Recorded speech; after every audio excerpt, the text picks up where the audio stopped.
Sorry about that, guys. I got cut off on activity 3, so I'll finish it up quickly. I will be less verbose on this video, but again, remember, just listen to the chunk of the video that you need to work on the assignment that you're working on.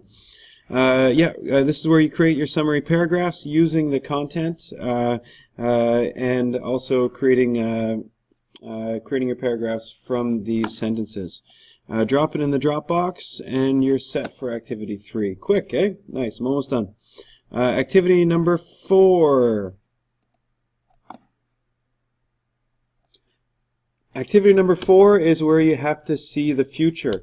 And sometimes it's easy, sometimes it's hard. So, for example, I remember seeing a statistic where people were right now in high school are training for jobs that don't even exist yet. A huge percentage of people will work in jobs that don't even exist yet. And part of that is related to our developing market. Anyway, hopefully you'll do what I had trouble doing. When I graduated in 1999, computers were the thing. By the time I finished in 2003, the market crashed and there were no jobs. So hopefully you can figure out a career path that has multiple opportunities. So yes, on that we're going to read through the content. The content is where you're going to learn about market forces and how to read them and how to predict future trends. Part 1 walks you through market research and then the career trend choice.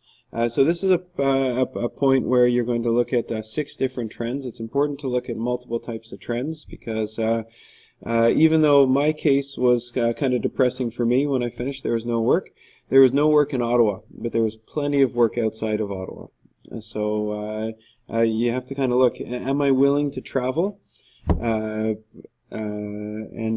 if I am, what cost benefit do I have? Like when I used to work in the Arctic, I went there because there was still work in Ottawa when I'd returned, but it paid a lot more to work in the Arctic. And I was like, you know what? I'll go travel. They'll fly me up there. I'll learn a bit about the Arctic, and if it was up to me, I'd be back there now. I probably will go back in a little while.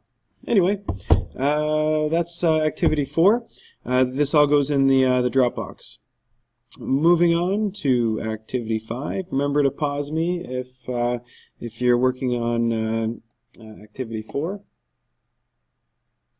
I really like this one because they talk about different occupations. If you're someone like me who doesn't like to sit still for very long, you need to figure out a job that's going to let you move around.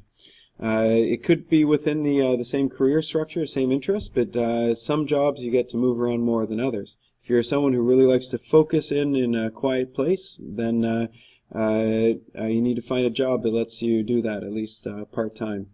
If not in the short term, at least in the long run. Play to your strengths. Do things that you like to do.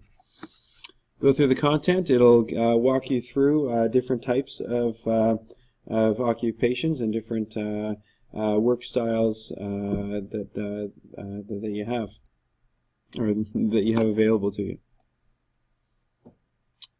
Wow. Okay, that should not be crossed out. I'll have that fixed for you.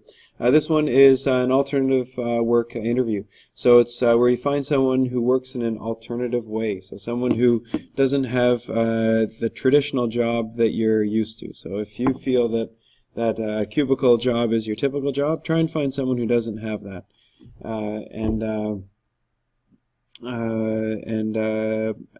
Create 10 to 15 questions that you would ask this person, and then conduct the interview.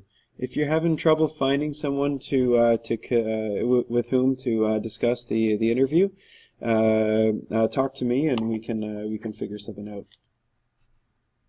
Okay, moving right along to activity 6. Rights and responsibilities. That's a goodie. We've got a story from a family member of mine. I'd like to think that it's factual, but I don't have any empirical evidence. But he got a job working for the for the oil industry out in Alberta. And one day he hurt his hand. He used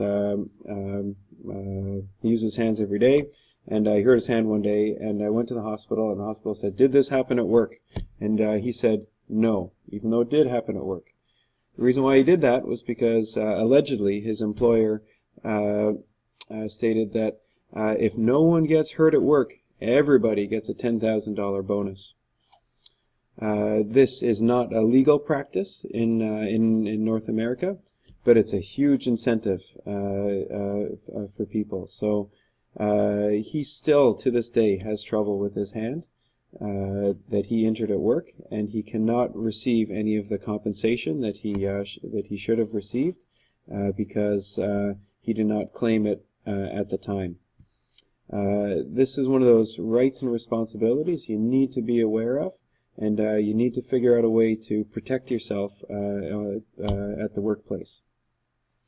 The content section talks about different rights and responsibilities that you need to know about. That's right now, starting now, whether you work at McDonald's like I used to, 2.5 years at McDonald's, whether you work at a swimming pool as a lifeguard, another job I used to love, or if you're working at a different type of environment, you need to know your rights and responsibilities, or at least where to figure it out. If something feels wrong right here, it's probably wrong.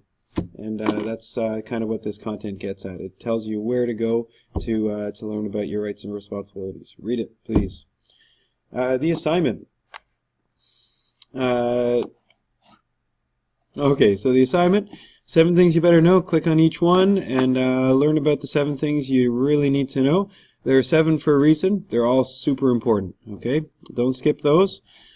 Questions about the Employment Standards Act, take a look at here. You can take a look at the Employment Standards Act here. It's condensed for you. The minimum wage is way off right now. If anyone can figure out the actual minimum wage, I'd love for you to post that in the discussion board. And then yeah, take notes on workplace ethics and throw it into the Dropbox.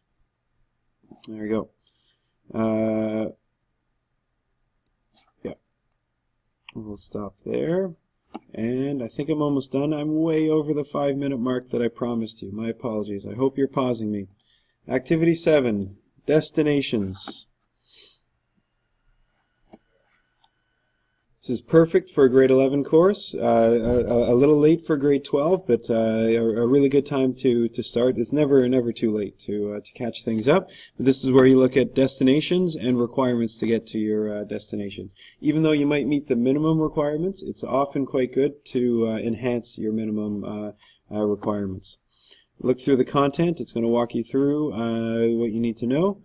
Once you jump into the assignment, here it says pick 2 of these students. Sorry, it's crossed out. It won't be crossed out when you get to it. Pick one of them and make notes in point form to answer the following questions. So either do Anthony, Liz, Anja or Anha, and Derek.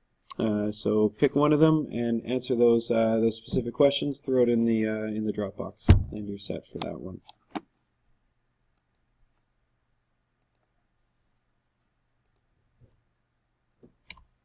Okay, activity 8. This is the last activity that you'll be working on.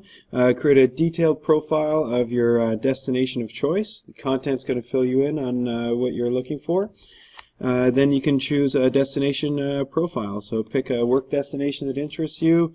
Go into career cruising. You need this username and password. I get that question every year, but use this one if you don't have one from your school already. And answer the following questions and put it in the Dropbox. That is the end of Unit 3, guys. I'm sorry I was so long today, but just think this is 2 weeks worth of school in 20 minutes. So I know it was painful. If you made it to this point, you are set for the week. And